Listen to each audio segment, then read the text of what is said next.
Hello and welcome to today's In Conversation with podcast. I'm Georgie Coleridge Cole, SheerLuxe's founder and CEO, and I am feeling very, very lucky to be sitting here with Nojoud Arimahi, who is one of Saudi's most loved creators, entrepreneurs, business owners, mothers. Nojoud, thank you so much for having us. I've followed you for quite a while now. I'm so thrilled to be here, and yeah, your office is totally stunning, inspiring. Thank you so much. Thank you for coming. I'm really sad you guys are leaving tonight because there's so much to be done in Riyadh. I know, and I've said this before, I feel so privileged to be here now. I first came to Riyadh about 6 months ago. I feel like there's change already. I feel so lucky to be meeting you, everybody here, witnessing what is happening in this amazing country, in this amazing city. And we saved the best till last. Here we are. Thank you. Honestly, alhamdulillah, I'm so happy. Tell me about you. Tell me everything. Tell me about your heritage, your early life. I know you studied in London. Yes. Can you set the scene for us? So I grew up, born and raised in Saudi. I grew up here in Riyadh.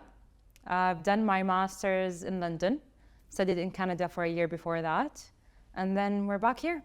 And so you went to London in what year? 2018, I started my master's. Okay. I've done international marketing at King's College, London. One of the best experiences of my life, honestly. And then I moved back, and it was like moving back to a completely new place. Can you tell us about that? Because this podcast is not only for our SheerLuxe Middle East listeners, but it's also for our SheerLuxe UK listeners. I've said several times now how excited I am to connect these two regions of the world. Yes. And these two kingdoms. And sure. I know that for people here, I think there are certain questions that get quite repetitive from outsiders.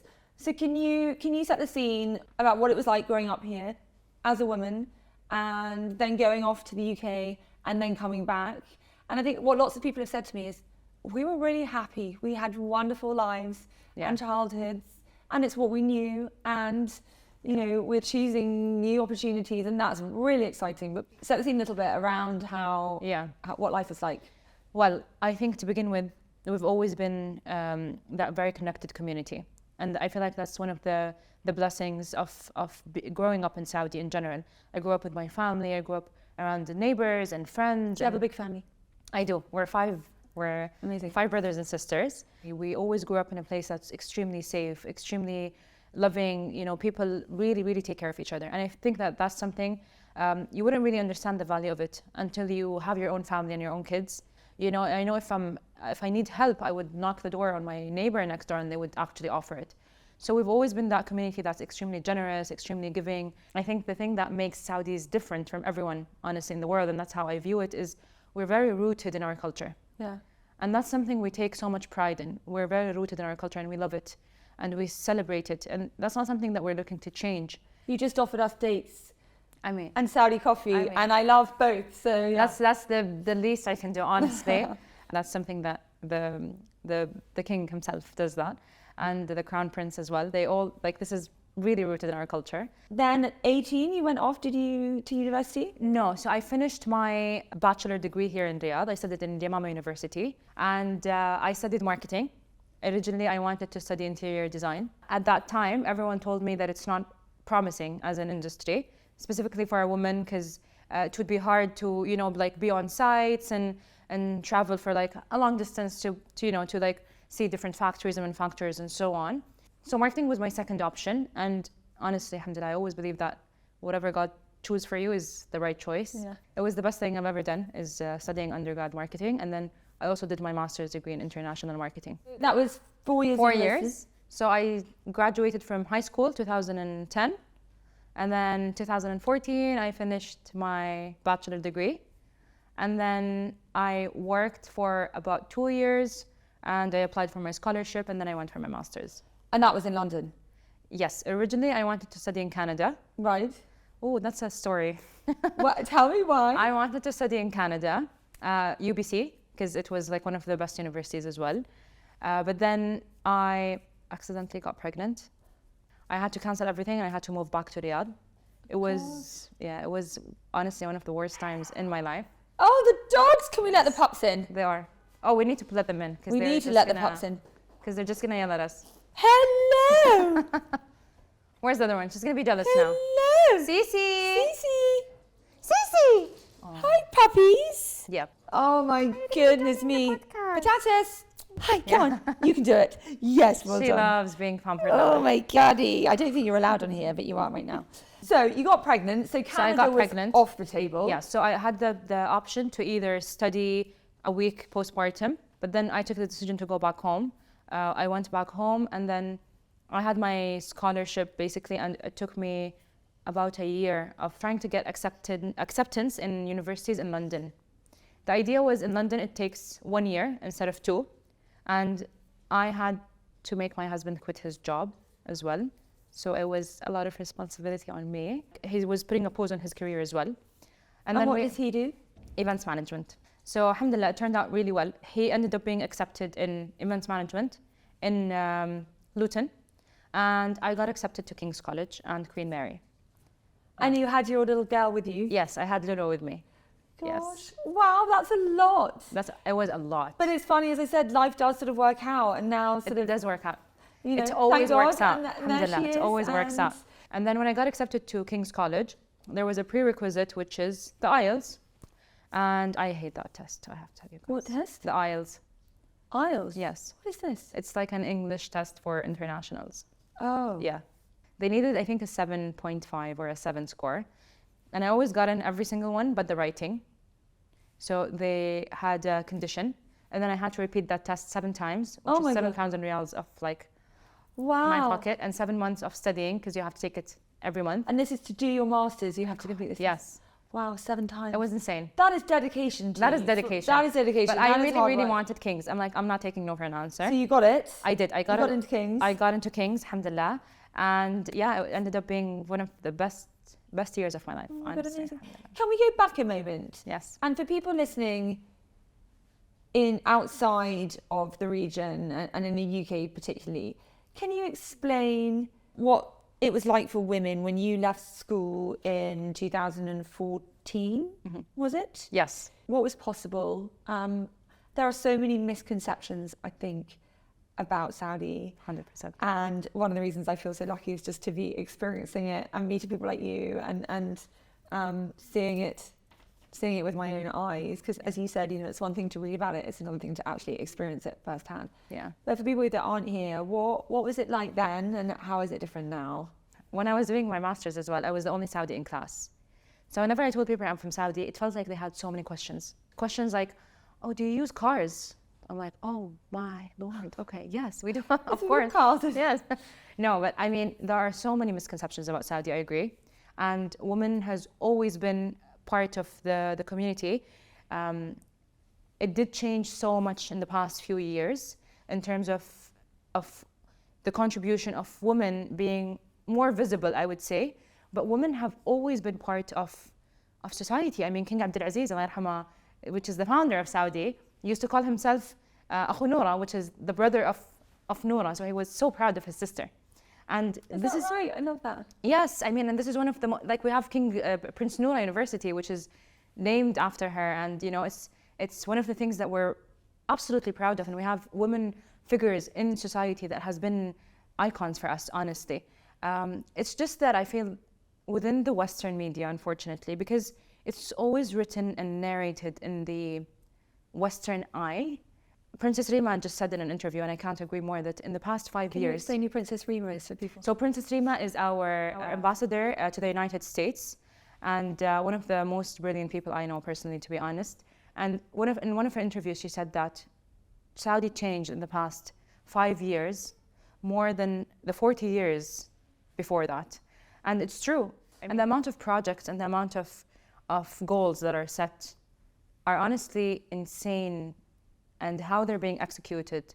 I remember being asked about Saudi, and I'm like, you guys have to come and see it. Like, I can't keep explaining it to you, you know? I'm sure you've met so many Saudi women now. So many, I mean, and I've only amazing things to say, and there are also so many women in very senior positions. Yes. And, you know, I've said it before, I think it was Yara who said 51% of entrepreneurial businesses are run by women, but that's not just because women are suddenly choosing to be, you know, to go for it and strive and drive, but there are also women across the board. When you look at projects and the teams involved, there are so many women in really senior positions, and that's very cool to see. I would say more than I see in the UK.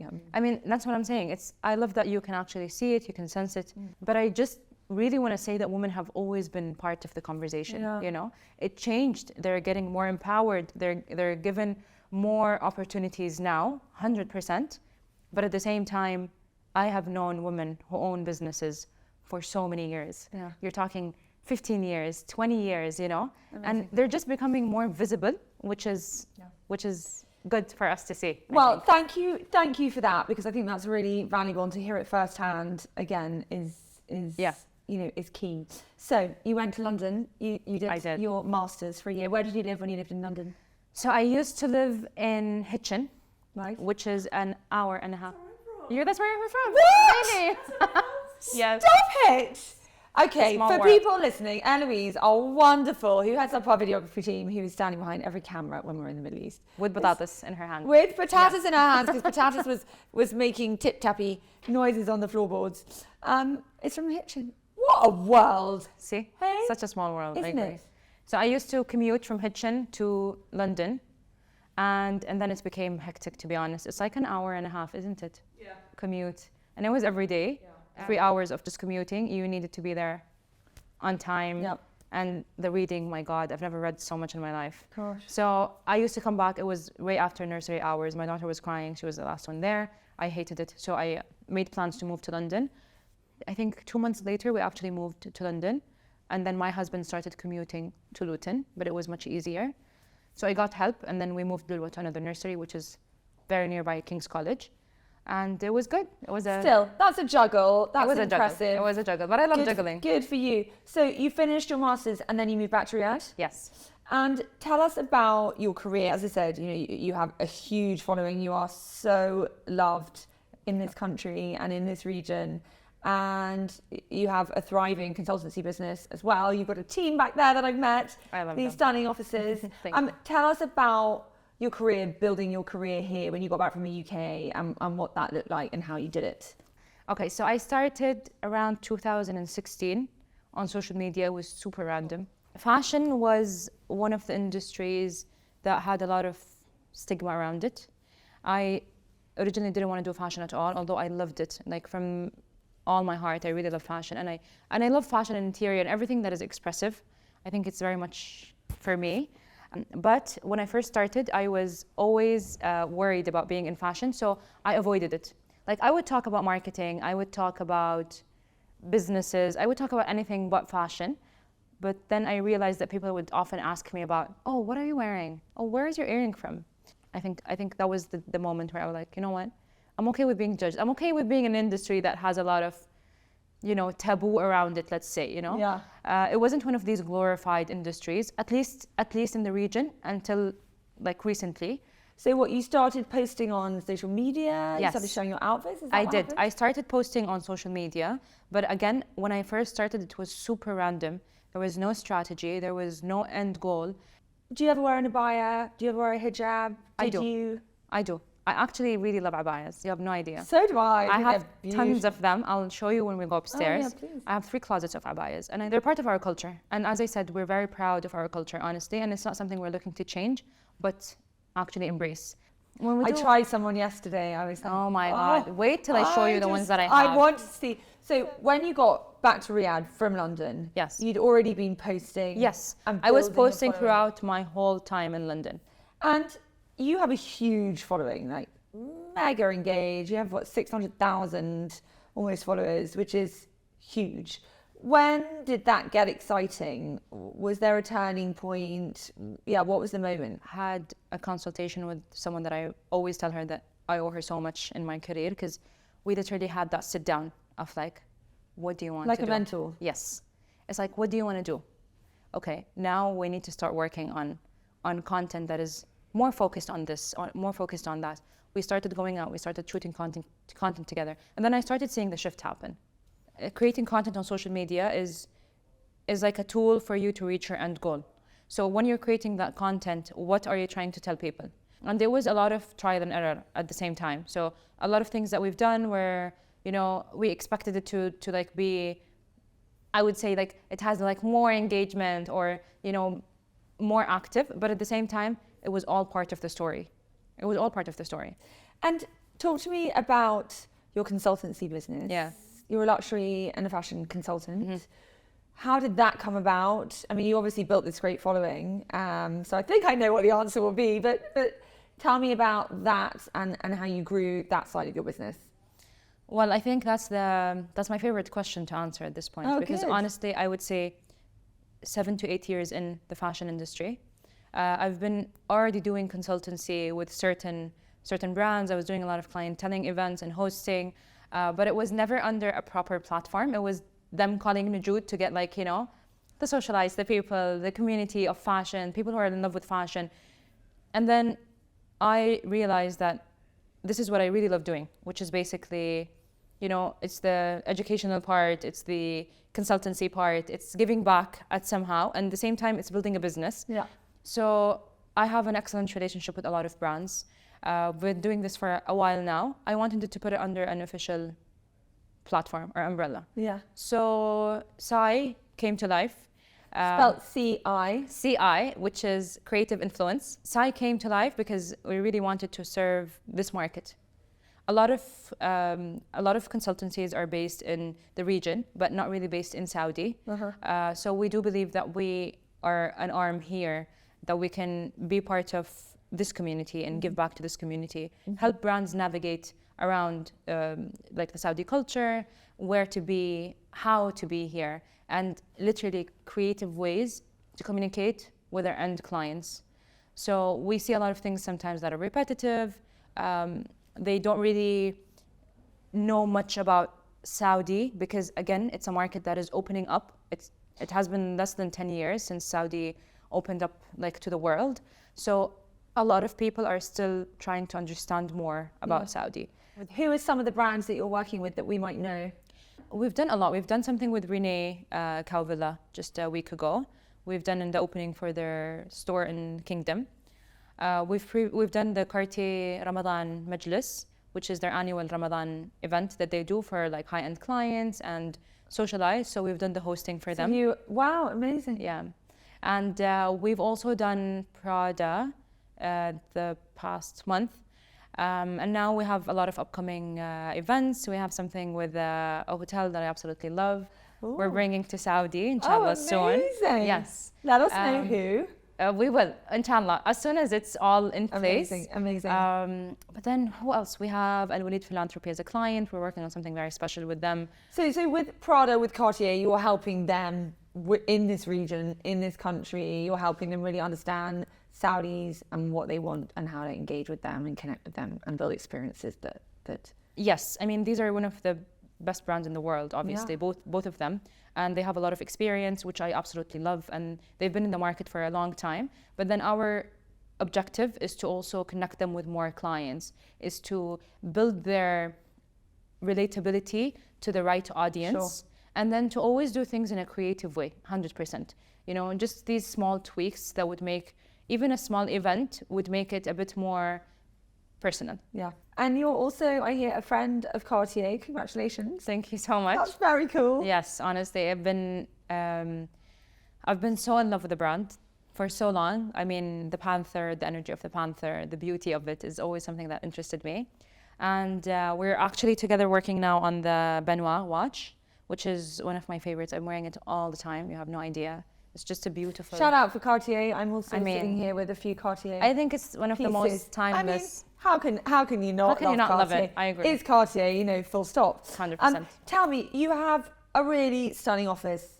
You're known in Riyadh for your office. I tell you, you've been the talk of the town. No. Wow. We've been here, and this wonderful environment that you have next door. Mm-hmm. You have a very lovely team. We've met some of them today.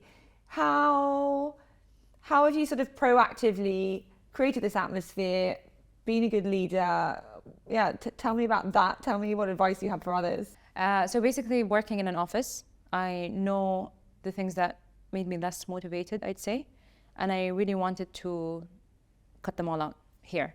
I wanted to create a very comfortable environment. I want the girls to feel safe and in a space where they can share, and we get so many beautiful ideas from them, because at the end of the day, we sit on a table and you saw the wall, we all like scribble in it and we come up with ideas, and we see the best ways to actually execute them. And I think that's the power of Sai, honestly. It's the girls, it's them at the end of the day. We have an amazing team, so capable. And we do have our fun in the office, honestly. You have to see our movie nights and our Thursday activities. I can imagine. Can I ask you some other lifestyle sort of quick fire questions? Absolutely. How do you juggle motherhood? You've got 2 girls, you've got a huge following on social media, you've got your team here. I briefly met your husband. You look blissfully happy, the 2 of you. How do you juggle all of that? Oh, I don't. To be very honest, I don't believe in that balance. You know, it's that. Nor me. The balance, you know, like, oh, I'm going to balance everything. You don't balance. There are some days where I'm 100% at the office and we have a project in 3-4 days or a week, and I have to give all my time and energy here. I know by default that means I'm going to spend less time with my kids and less time with my husband, and less time focusing on the prep, and less time focusing on my content, and less time focusing on projects that can be, you know, it's an opportunity cost. But at the same time, the next day or when I'm done with the project, it's like me and the girls. I don't care. Like, I don't care if things are gonna, you know, something's gonna happen. But this time is for me and the girls, and it's time for us to spend some time together. Similarly, when I'm like out with my friends, I try to be like out with my friends, you know? Although sometimes I'd be like working and they judge me a lot for it. But, you know, I try my best to know that I cannot balance everything out. It ebbs and flows, doesn't it? That's the reality, I think, for most working mothers, wives, friends. How would you describe your fashion style? You look amazing. Can you tell me about your style? Tell me about your approach to style. Yes. I'm very often drawn to classic pieces. Anything vintage would automatically be a yes for me. But at the same time, I like to also mix that, you know, like super classic, let's say a super classic bag with a fun outfit, or vice versa. A very classic outfit, maybe a fun bag, maybe a fun shoes, maybe a fun hairstyle. So it's always that mix for me. Tell me what you're wearing today. I am wearing my favorite jeans, which is Saint Laurent. Guys, I can't tell you how much I love them. I love them. They just hug you, honestly. They look great. And they make your legs taller, and I'm not that tall. And anyway, and then I'm wearing this blazer from Material Tbilisi. It's a very cool brand, by the way. I love them. I don't know it. I will look into it. You have to know it. You have to buy. They're insane. And your tank? Is Bottega. Nice. It's a very good quality. And these flats. These flats I think are we have listeners and we have Fendi viewers. New. Wow, they flats. Come with an anklet. And they come with an anklet, and they're so comfortable. I even took them with me to Maldives, and they look fantastic. They are so fabulous. That's the outfit. You look great. And what's your approach to beauty? Do you have any beauty rules you live and die by? I like to do my own makeup in general, because I just feel like I know my face better. Does that make sense? I had my makeup done recently by a glam team, and I went and washed it off. And you did your own. I get it. I mean, look, when I'm in Paris or when I'm in an event, I absolutely trust that I have like a fantastic team. Yeah. I wouldn't touch my face after, but in general, I prefer doing my own makeup. I like glowy, soft, subtle, accentuates your beauty rather than you know. I know. I always say to my 13-year-old, I'm like, you want to see the girl when she walks into the room and not the makeup. You're right. That is the key. Do you have any style icons? Anyone you follow who inspires you when it comes to curating your own wardrobe? I have style icons that I absolutely love. My ultimate style icon is Audrey Hepburn. Oh, she is my girl. She is my honestly. I can't get enough, from the hats to the chic. And then you know what I love about her? The gloves. She wears the outfit. It doesn't wear her. Yeah. And I love that. Yeah. And then nowadays it's definitely Zendaya. Oh my God. I love that girl. That girl kills it every single time. Every time. Every time. It. Because she also wears the outfit so well. So you know, she's not like, you know, even when she wore the Mugler, you know, like I know suit that is like all, I don't know how she carried it. Yeah. But at the same time, she carried it so well. It just looked so graceful up on there her. For sure. Yeah, agreed. Do you have any brands, any Saudi brands that we should be sharing with our listeners? Oh my God, yes. So many. Can I list them? Can you give me 3, 5? 10. Can we do 10? Go. Ashi Studio for couture. Yes. 100%. Abadia for sustainable beautiful, gorgeous pieces. I was lucky to wear an Abadia dress. My God, Yeah. Abadia is insane. I love her. Shahad is amazing. And then you have Yusuf Akbar. If you want glam, Okay. glam is Yusuf Akbar. And then you have Anud Salim. I absolutely love her for like the flowy, feminine, like I just love her pieces. Hadil Al-Hussein, if you want a good, nice suit, something structured. Okay, Elaine in my team is going to be like typing these down. You need to really take them down. quickly. I'll share all their Instagram, I'll share all their accounts. And then you have Calf by Calf if you want something super avant-garde. Super avant-garde, like insane avant-garde. And then you have Arwa Al-Ammari, which is Aram Designs, if you want something super patterned and cultural and it has a lot of structure. Oh, who else? Guys, I don't want to leave anyone. There are so many. And then there is Accessories. Shador. Wow. Shadow. Yes. Spelled So- Shadow. No, it's Shador. Shadow. Okay. It's Shador. Accessories, you have Danya Shinkar, the girl who has like the bags. Okay. And then the last one, I would say, Saudi designer that I absolutely love. Oh, there's an upcoming Saudi designer. I feel like she's really up and coming. Her name is Banan. Okay. I've worn a lot of her pieces. Wow. It's that like Queen Rania vibe. Oh, I love Queen Rania. Yes. She is one of my That's Banan. Queen Rockfield, Queen Rania. Yeah. Used to be Olivia Palermo. She's gone quite quiet in recent years. What happened to her? I love don't her. know. Her and her beautiful husband I used to Yeah. love. Can you tell me one thing on your wish list right now? The Raw Margot bag for size 15 in color burgundy. Okay. Very specific. She knows what she wants. Yes, she does. And finally, leave us with something pensive, some words of wisdom. I would honestly say that fear is often very contagious, and just be careful not to absorb other people's fear and take it into your life as your own. And the second thing, something that my dad tells me, and I never forget it all my life. I remember the first time I went into like advertisement, and I went back home after a certain amount of time, and I'm like, but I feel like it's not for me, and it's not really marketing. And my dad was like very quiet and chill, and he was reading the newspaper, and he's like, great, just cross it off your list. And I'm like, what does that mean? He's like, on to the next one. Once you don't like this one, okay, try sales, try events, try something else. So I think it's once you do something, you get to really know if it's for you or if it's not for you. It doesn't have to be for life. No, it's just if you do something you don't like it, then fantastic. You know that it's not for you, and you get to move on. Yeah, life's too short. Nojoud, thank you. Thank you. What a treat. Oh my God, thank you so much, you guys. You're a I'm so dream. happy you Thank guys came. Thank you. Next time you need to stay longer, We will. please. And for now, you promised to show me your wardrobe. So I'm going to say that's it for today. Thank you so much for listening. If you enjoyed that, then do please rate, review, leave a comment, tell your friends to listen to, and we will be back soon. Thank you very much. Bye-bye.